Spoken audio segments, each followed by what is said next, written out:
आसपास भी कुछ नहीं मिला। से कुछ नहीं मिला सर, ये देखिए फावड़ा और कुदाल।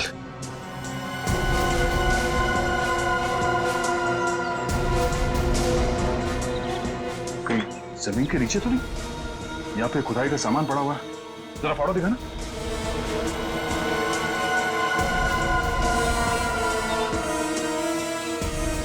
इस फावड़े पे गीली मिट्टी लगी हुई और ये पत्ता। तो विनीता को यहाँ जमीन के नीचे रखा गया है, जंगल के किसी ऐसे हिस्से में जहाँ पे ये पत्ते मिलते हो। ढूंढो, तो देखो आसपास।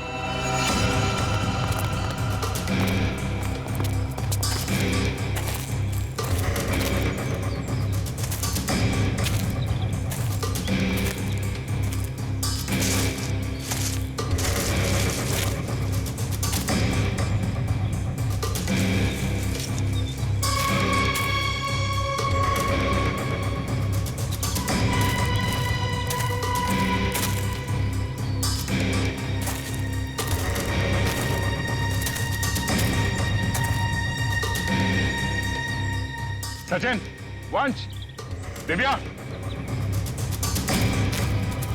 ये देखो, लगता है हाल फिलहाल में यहाँ खुदाई हुई है। वंश, खुदाई का औजार लिया जल्दी। सर।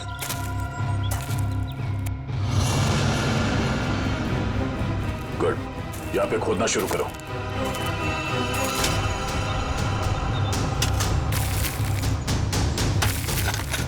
एक मिनट हट जाओ।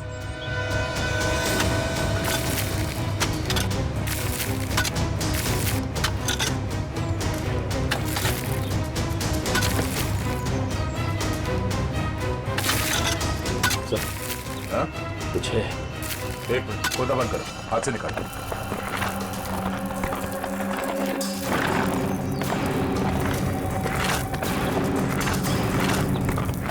तो इसके अंदर तो नहीं?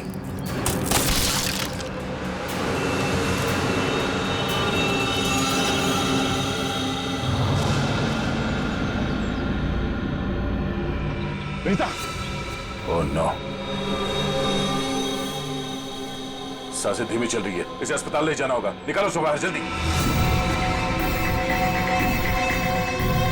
हाथ दो, निकालो बाहर, निकालो। पैर पकड़ो उसके। चलो।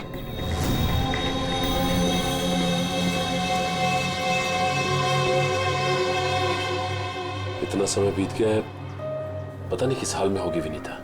हम तो वक्त रहते उसे यहाँ ले आए, उम्मीद तो यही है कि वो ठीक हो जाएगी। ठीक भी हो जाएगी तो भी रोहन की मौत और उसके माँ बाप की मौत का सदमा पता नहीं बर्दाश्त कर पाएगी कि नहीं। मैं हमेशा कहता हूँ कि सीआईडी में सबसे मुश्किल काम यही है, किसी को किसी अपने की मौत की खबर देना। हाँ डॉक्टर साहब, कैसी है विनीता? अब खतरे से बाहर है, उन्हें होश आ गया। गुड, हम उनसे बात कर सकते हैं? हाँ बात कर सकते हैं, लेकिन वो काफी तनाव में, बहुत देर तक कम ऑक्सीजन में रहने की वजह से फिलहाल बहुत ज्यादा कमजोर है वो। थोड़ा संभाल के ध्यान रखिएगा इस बात का। ठीक है, हम इस बात का ख्याल रखेंगे। Thank you. चलो।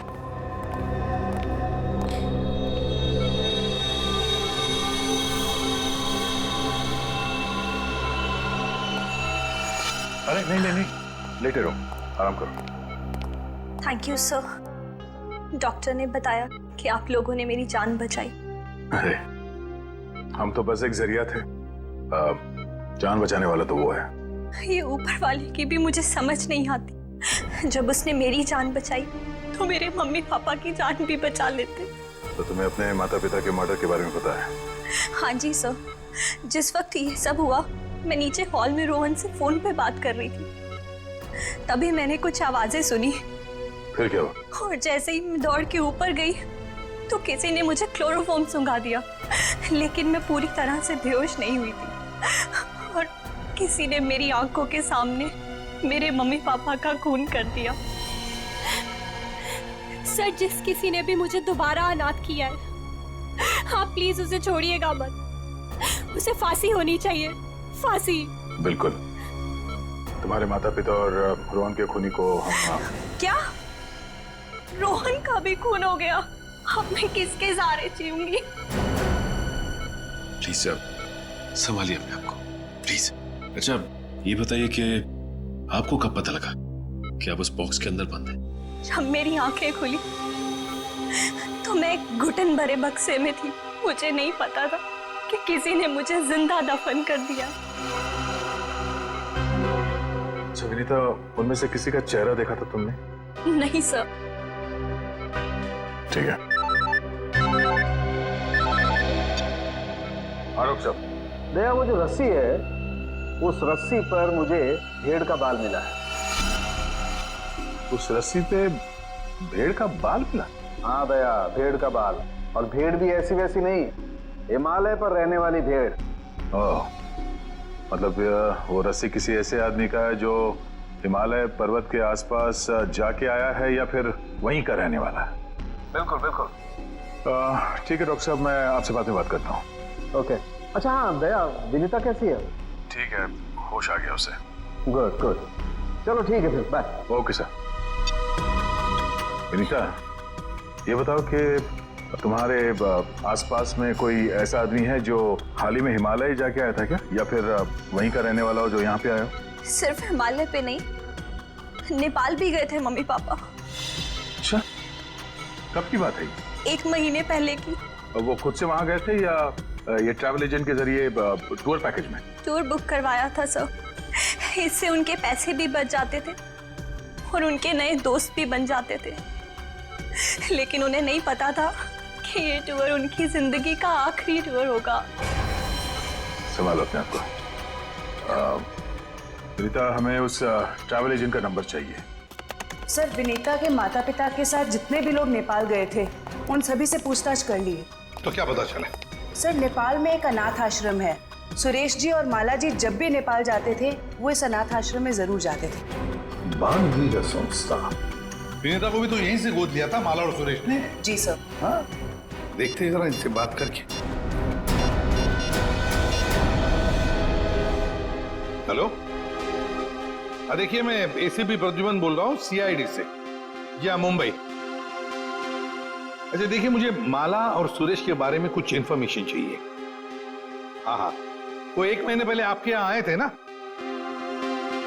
अच्छा अच्छा, तो प्लीज एक काम करेंगे आप, वो फोटोग्राफ्स हमारे सीआईडी के वेबसाइट पर मुझे भेज देंगे आप? Okay, thank you. क्या हुआ सर? किसकी तस्वीरें मंगवाई आपने? विनीता को गोद लेने से पहले सुरेश और माला ने इसी अनाथ आश्रम से 1 साल पहले एक लड़के को गोद लिया था, गोविंद नाम में। गोविंद, लगता है फोटोग्राफ्स आ गए।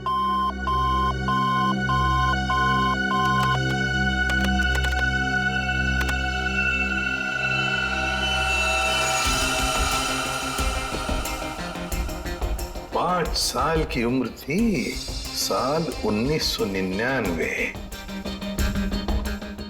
मतलब सर, वो आज तकरीबन 20 साल का होगा। अभी पता चल जाएगा गोविंद अगर आज है कैसे दिखता होगा।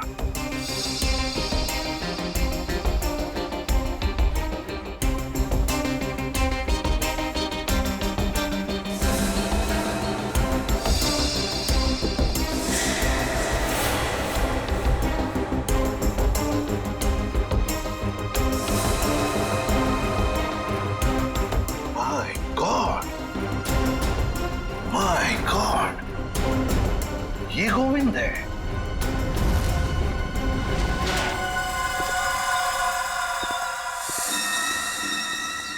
अब देखते हैं कहां भागेगा।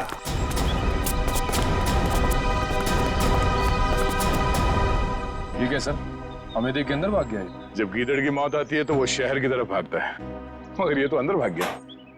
मगर सर, वो अंदर की तरफ क्यों भागा? वो तो पकड़ा जाएगा। ऐसे मुजरिम बाहर की तरफ भागते हैं, मगर ये अंदर भागे या बाहर, पकड़ा तो ये जाएगा ही। कहां गया ये?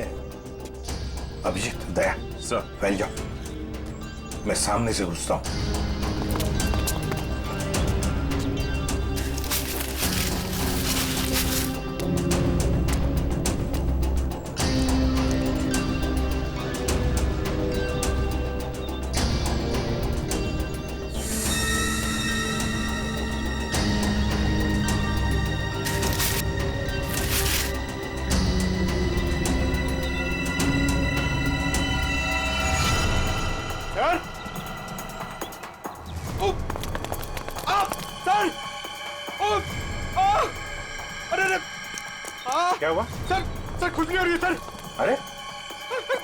खुजली कहाँ से होने लगी तुम्हें? सर बहुत तेज खुजली हो रही सर, ये झाड़ की वजह से। अभिजीत क्या हुआ इसे? सर सर ये प्लांट ये बहुत गड़बड़ है, इसकी वजह से इसको खुजली हो रही है।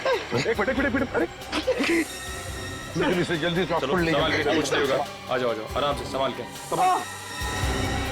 तो जानबूझकर हमें यहाँ अंदर बुलवा लिया है, जाल रचा है उसने खुजली वाले पौधों का। संभल के रहना, यही कहीं छुपा है।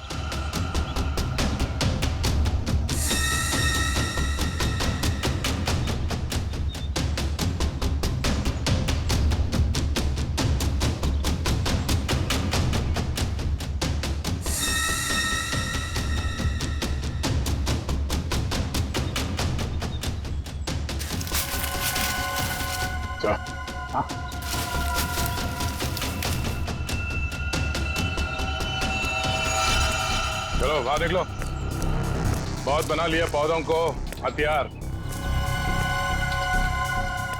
अब विदाई का समय आ गया है तुम्हारा, ससुराल चलना है। चलो प्लीज साहब, मेरे बाबूजी से इस तरह बात मत कीजिए। बहुत गड्ढे खोद लिए दूसरों के लिए, गिर गए ना उसी में। सर पानी मंगाइए सर, वरना मैं खुजली से मर जाऊंगा। पानी क्यों?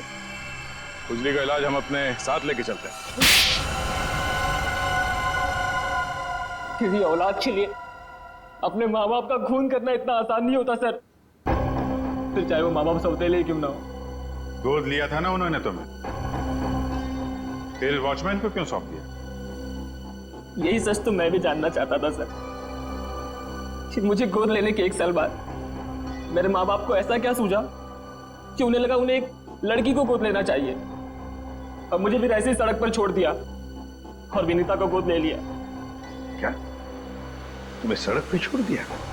हाँ सर, ऐसा बर्ताव तो कोई अपने जानवर के साथ भी नहीं करता, जैसा उन लोगों ने मेरे साथ किया। वो तो भला हो मेरे बाबूजी का, जो उन्होंने मुझे रोता हुआ बस स्टॉप पर देखा और अपने साथ अपने घर ले गए, और तब मेरी अच्छी परवरिश की उन्होंने। सुरेश और माला ने पहचाना नहीं तुम्हें? नहीं सर, मैंने हाल फिलहाल में उनके घर जाना शुरू किया था। मेरे बाबूजी की उम्र हो गई थी, तो मुझे लगा मुझे नौकरी करनी चाहिए। क्या तुम्हारे बाबूजी जानते नहीं थे कि तुम उनके मालिक के बेटे हो? नहीं सर, जब मैं उन्हें मिला था तब वो वहां काम नहीं करते थे, और सर मैं इसे कोई इत्तेफाक नहीं कहूंगा, तो भगवान ने मेरे साथ इंसाफ की। तुम्हें किसने अधिकार दिया सजा देने का? सजा देने का हक सिर्फ अदालत को है। क्या तुम शुरू में ही पहचान गए थे उन दोनों को? ये बात तुम्हें मालूम कैसे पड़ी कि उन्होंने तुम्हारे साथ ऐसा किया था? नहीं पहचाना था सर। एक दिन मैं बगीचे में काम कर रहा था, तो माला मैम साहब ने मुझे घर के अंदर बुलाया था किसी काम से। विनोद! जी मैम साहब। जरा ऊपर आना, तो काम है। अभी आया। जी मैम साहब। विनोद, देखो ये पुरानी अलमारी है, इसे ठीक से स्टोर रूम में रख देना। हाँ जी मैम साहब। हाँ।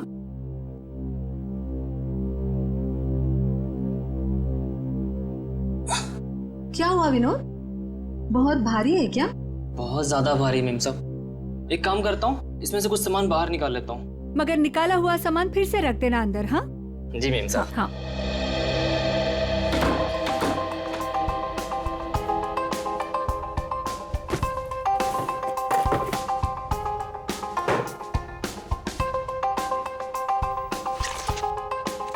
कितनी प्यारी प्यारी ड्राइंग्स हैं।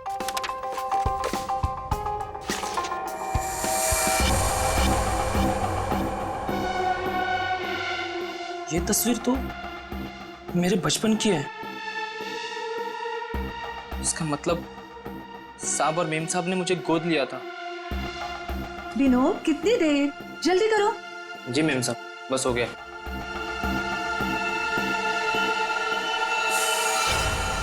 और फिर तुम नेपाल गए सच्चाई का पता लगाने? हाँ सर, और जब मुझे सच का पता चल गया तो मैंने पूरे परिवार के नाक में दम करना शुरू कर दिया।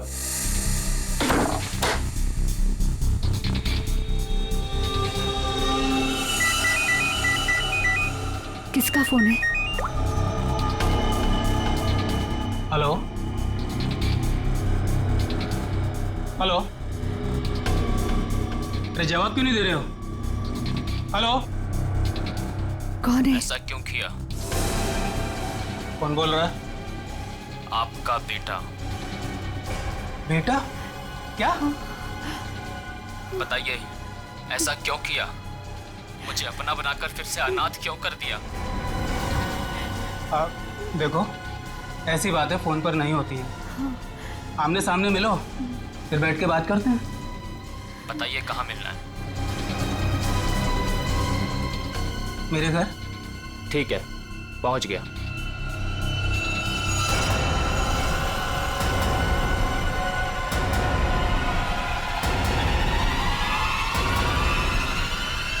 स्टोर रूम की अलमारी में तुम्ही ने आग लगाई थी ना?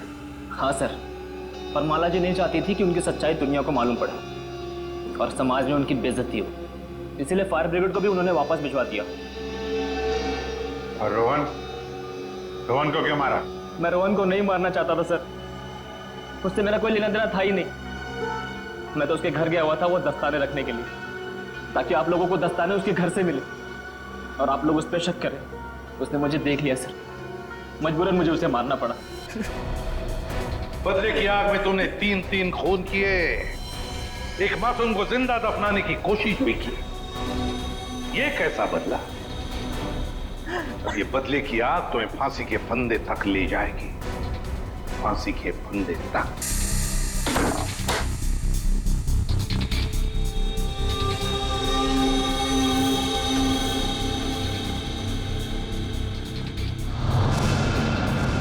मुझे अपना के मुझे फिर से पराया क्यों कर दिया माँ?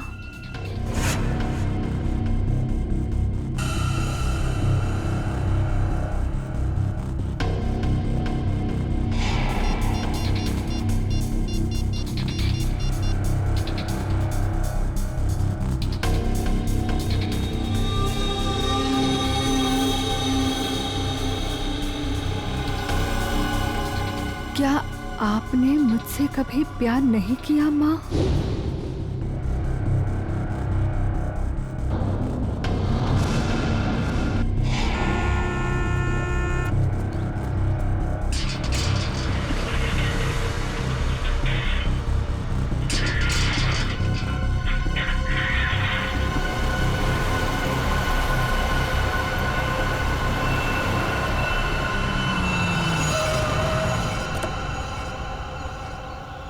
नमस्ते मैडम जी।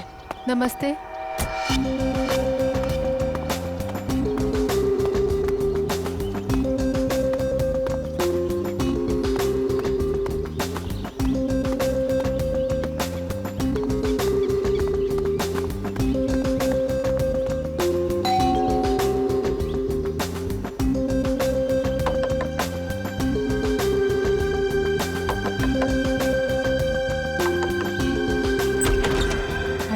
दरवाजा कैसे खुला है?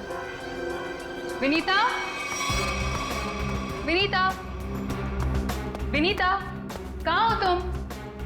सो रही हो क्या? विनीता। अंकल, आंटी, कोई आवाज क्यों नहीं दे रहा है?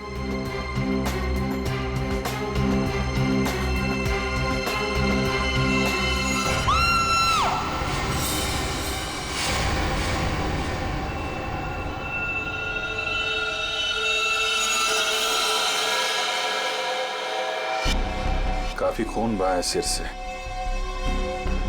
लगता है किसी भारी चीज से मारा गया है। सर बाथरूम में ये लोहे का रॉड मिला है सर, इस पे ताजे खून के धब्बे हैं। हो सकता है इन दोनों को मारने के लिए इस रॉड का इस्तेमाल किया गया है। उंगलियों के निशान मिल सकते हैं इस पे। संभाल के रख दो।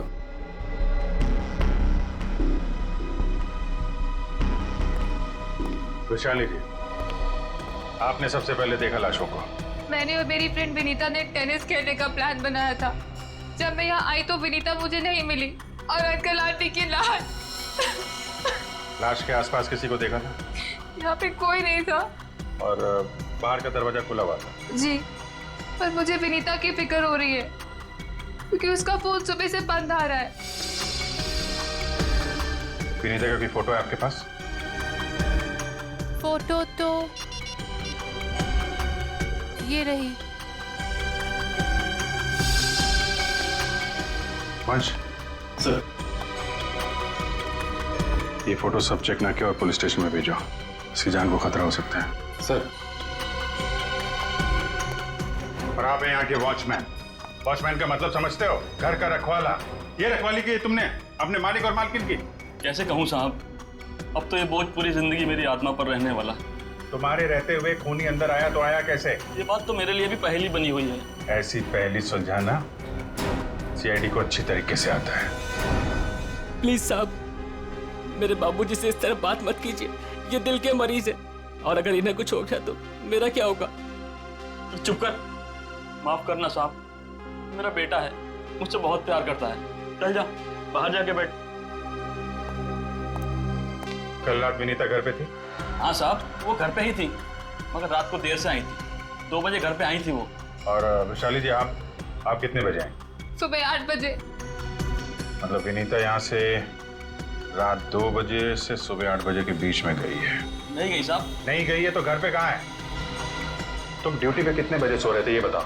नहीं साहब, हम बिल्कुल नहीं सोए। सोने की बात तो दूर, हमने सेकंड की झपकी भी नहीं ली। तो क्या वो खूनी आसमान से उड़ के इस घर में आया? हाँ? तो चलिए एक बात बताओ, विनीता के परिवार वालों की किसी से कोई दुश्मनी थी? मुझे इस बारे में कुछ नहीं पता। अच्छा, विनीता के बारे में आप हमें और क्या बता सकती हैं? विनीता मुझसे अपने सारे सुख दुख बांटती थी, बस उसे अपने अनाथ होने की हीन भावना महसूस होती रहती थी। एक मिनट, आपने कहा कि विनीता अनाथ है? अंकल आंटी ने उसे गोद ले रखा था। अच्छा, विनीता का सुरेश जी और उनकी पत्नी के साथ कैसा संबंध था? बहुत अच्छा था, जैसे कि उसके सगे माँ बाप हो। पर विनीता से वो एक ही बात से नाराज होते थे। कौन सी बात? रोहन। ये रोहन कौन है? वो सुरेश अंकल के दोस्त धनराज जी का बेटा था। उससे विनीता बहुत प्यार करती थी, पर इन्हें ये रिश्ता जरा भी मंजूर नहीं था। रोहन ठीक आदमी नहीं था क्या?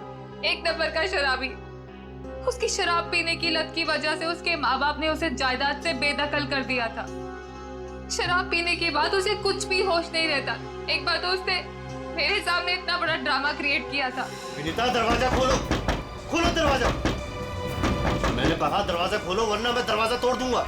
रोहन, मैं तुमसे अभी कोई बात नहीं कर सकती, प्लीज चले जाओ यहाँ से। मुझे अभी बात करनी है, मुझे इसी वक्त बात करनी है। खोलो दरवाजा, खोलो। साहब, बिटिया ने मना किया ना, वो आपसे नहीं मिलना चाहती है, आप जाइए यहाँ से। विनीता, ये क्या कर रही हो? दरवाजा मत खोलो। मुझसे इस तरह से बात करने वाला को। हाँ विनीता, तो तुम्हारे पापा एकदम सही कह रहे हैं। अभी वो होश में नहीं है, दरवाजा मत खोलना। और अच्छे से समझा दे कि दोबारा मुझसे पंगा ना ले। हट विनीता। ये क्या ड्रामा लगा रखा है रोहन? चलो, अभी चलो यहाँ से। अरे, और माफी मांगो इनसे। सॉरी वॉचमैन अंकल, मुझसे गलती हो गई। ये मेरी बदतमीजी की कीमत। दारू पी के तुम कुछ भी करते हो ना, कुछ भी बकते हो। चलो यहाँ से, चलो रोहन। हो सकता है इस रोहन ने शराब के नशे में आके सुरेश जी और उनकी पत्नी का खून कर दिया, और फिर विनीता को अपने साथ लेकर चला गया। इस रोहन का नंबर है आपके पास? हाँ, नंबर तो है मेरे पास। 198234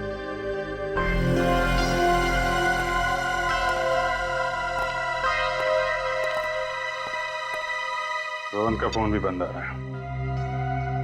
सर, अब एक बात समझ में नहीं आ रही है, अगर वो खूनी मेन गेट से अंदर नहीं आया तो फिर कहाँ से आया? घर को चेक करते हैं।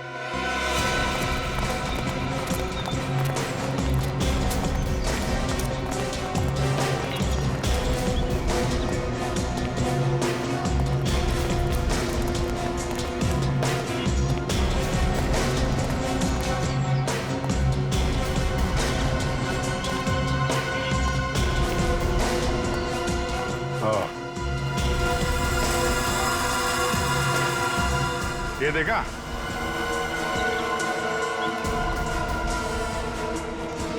लगता है खूनी यहाँ से अंदर आया और फिर यहीं से बाहर भाग गया। सर, खूनी यहाँ से आ जा सकता है, लेकिन खूनी विनीता को यहाँ से कैसे लेके जा सकता है? हाँ सर, अगर विनीता के साथ उसने जोर जबरदस्ती की होगी तो विनीता चीखती चिल्लाती शोर मचाती। हो सकता है विनीता को बेहोश कर दिया। इसके पहले उसे कुछ हो, हमें उसे ढूंढना होगा और इस रोहन से भी मिलना पड़ेगा।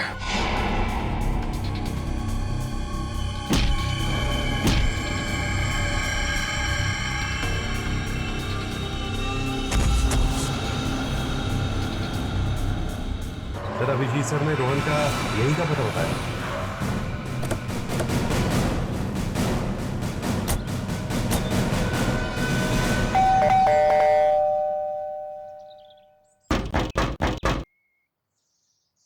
सर ये रोहन वाकई में अंदर नहीं है या फिर जानबूझ के दरवाजा नहीं खोल रहा है? अभी पता चल जाएगा।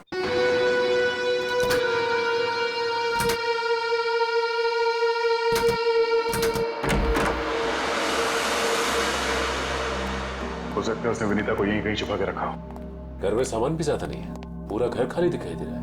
हाँ, वैसे भी कंगाल है वो। माँ बाप ने तो बेदखल कर दिया था उसे। सचिन,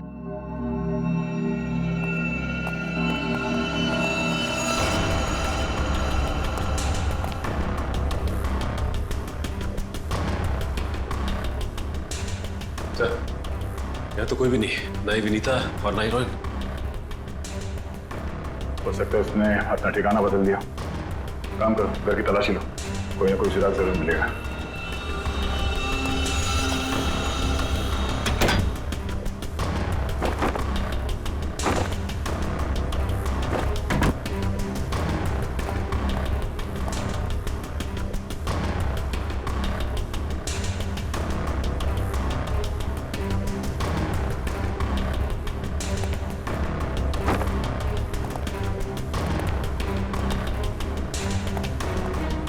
चारों तरफ किताबें ही किताबें पढ़ी। लगता है इस रोहन को किताबें पढ़ने का बहुत शौक था। नजरिया बदलिए, बहुत अच्छी किताब है ये।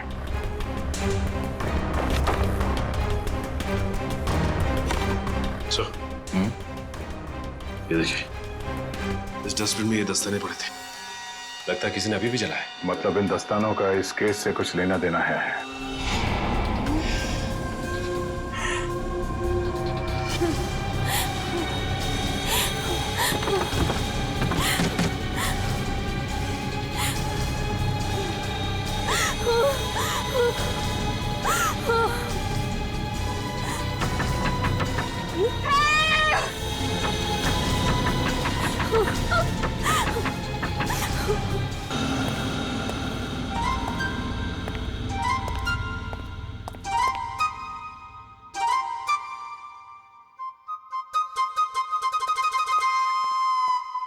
Ready sir.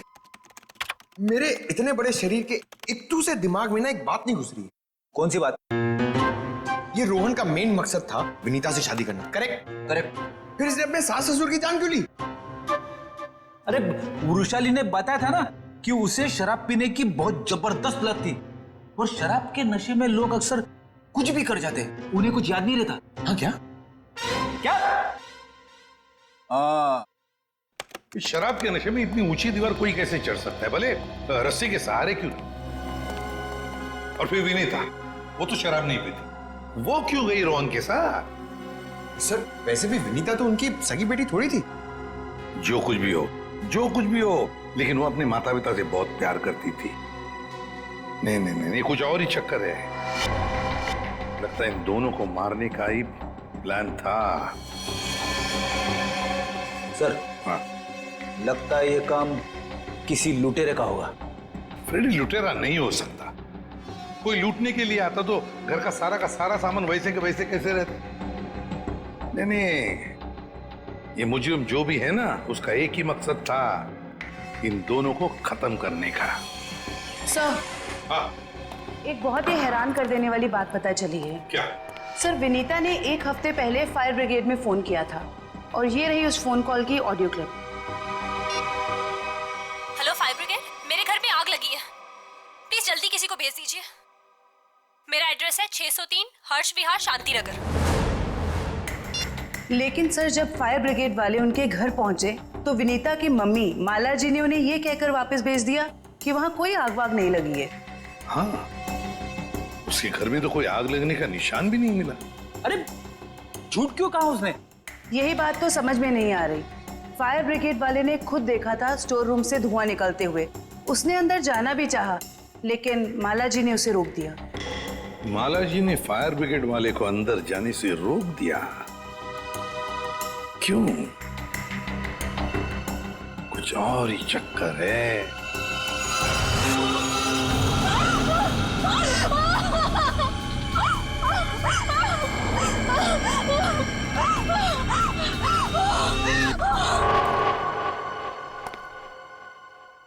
छान मारो इस जगह को अच्छी तरह से, कुछ ना कुछ जरूर मिलेगा।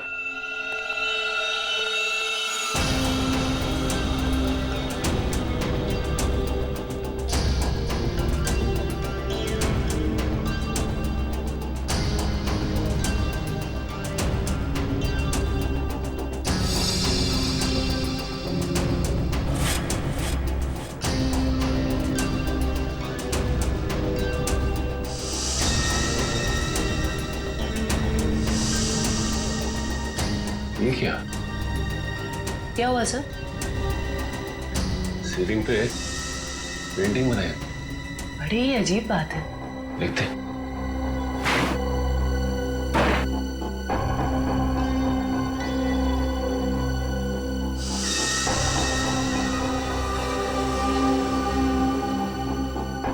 ये क्या? ये तो लगता है धुएं से बना हुआ निशान है, जलने की वजह से। मतलब सर फायर ब्रिगेड वाला सही कह रहा था, यहाँ पे आग तो जरूर लगी है। सर इस पेंटिंग से जली हुई सीलिंग को अच्छी तरह छुपाने की कोशिश की है। लेकिन सवाल ये उठता है कि सुरेश की पत्नी ने झूठ क्यों बोला फायर ब्रिगेड से? आखिर यहाँ पे ऐसी कौन सी आग लगी थी? सीलिंग का सिर्फ यही वाला हिस्सा जला।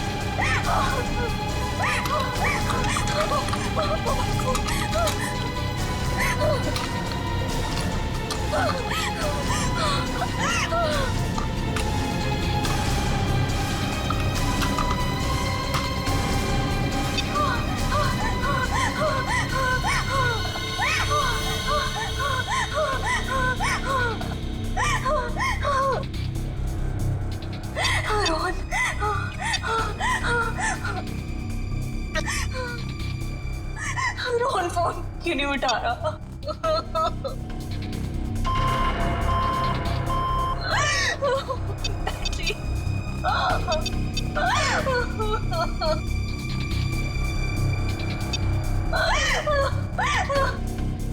वैशाली पे फोन नहीं उठा रही।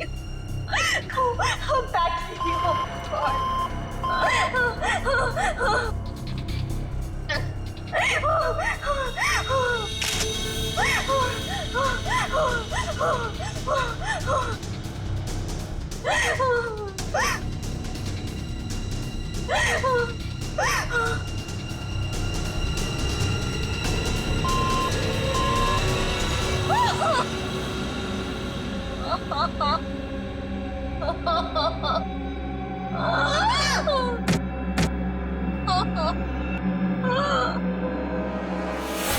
बस मौत रात को 1 बजे से 3 बजे के बीच में हुई है। और सर वॉचमैन कह रहा था कि विनीता रात को 2 बजे घर लौटी थी। सर अगर खून उससे पहले हुए होते तो वो चीखती चिल्लाती या बाहर जाती। मतलब खून 2 और 3 बजे के बीच में हुए हैं। सालून के साहब, हमें जो लोहे का रॉड मिला था उसके ऊपर से खूनी के उंगलियों के निशान मिले या नहीं? नहीं, बस कोई उंगलियों के निशान नहीं मिले। नहीं मिले? रोहन के घर में से हमें आधे जले हुए ग्लव्स मिले थे। कहीं रोहन ने वो ग्लव्स तो नहीं पहने थे ये खून करते वक्त? हो सकता है, तारिका वही चेक कर रही है। सर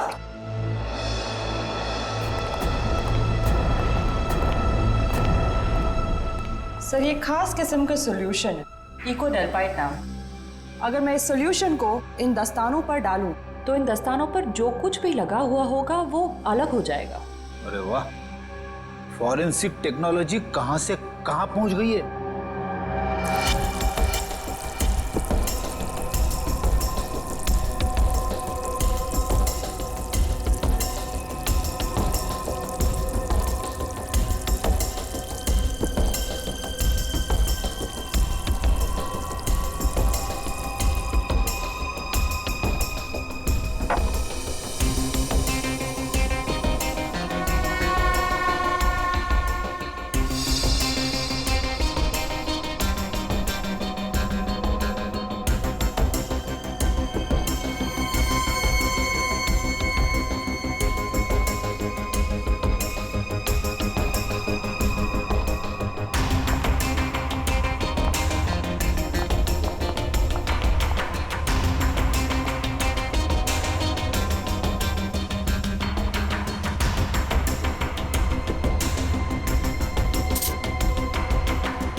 इन पे तो खून लगा है। देखते हैं किसका है।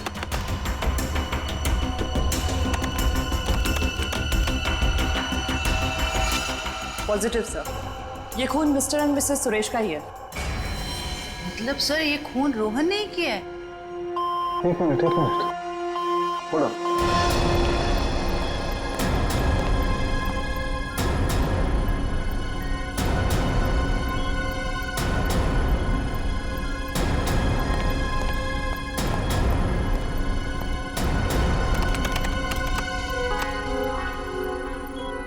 बस वो देखो, दस्तानों पर ये जो दिखाई दे रहे हैं ये रस्सी के रेशे। सर कहीं ये वही रस्सी तो नहीं जो हमें विनीता के घर के बाहर मिली थी? ये डॉक्टर साहब का कंप्यूटर कैसा है? टी करते रहता है। बस दस्तानों पर रस्सी के रेशे के अलावा कुछ और भी है। क्या? थोड़ा वक्त दो, पता लगाता हूं।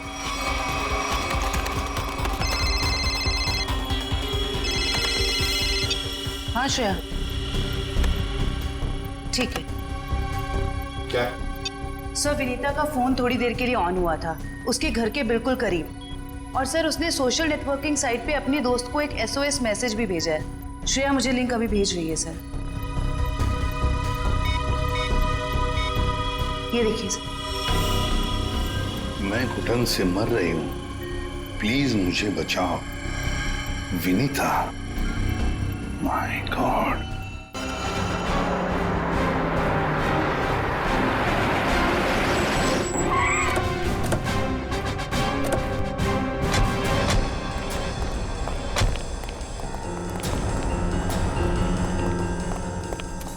फिर मोबाइल कंपनी ने बताया कि विनीता का फोन आखिरी बार यही ऑन हुआ था। इस घने जंगल में नेटवर्क मिला, यही बड़ी बात है। जरा देखो आसपास।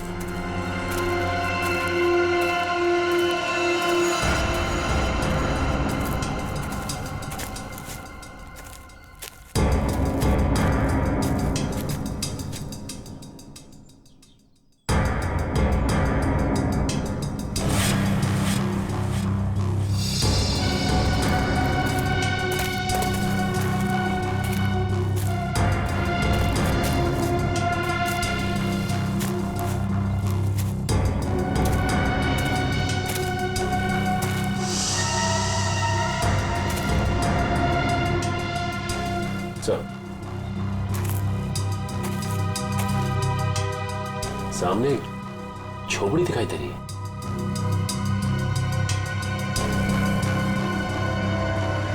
दिव्या, पंच।